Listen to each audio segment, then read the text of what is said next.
ஏதாவது ஒரு கதை சொல்லு. ஒரு வீரனோட கதையை கேளுங்க. வீரனோட கதை.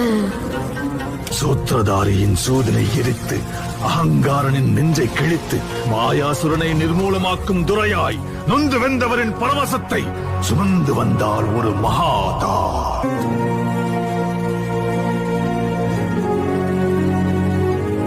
பயந்து மருகி பதரை சுருங்கிய சந்திரன் முகிலின் முந்தானையில் அஞ்சு ஒளிந்திருக்க ஜோதியாய் ஒரு பெண் எரிமலை ஒன்றை பெற்றெடுத்தார். எரியும் தீயினில் பொழியும் மழை போல் சாவின் வீட்டினில் காலனை வென்றவன். ஆணவத்திற்கு எதிராய் கிளர்ச்சி ரூபத்தில் லங்கேஸ்வரனுக்கு எதிராய் வெள்ளேந்தி நின்றார்.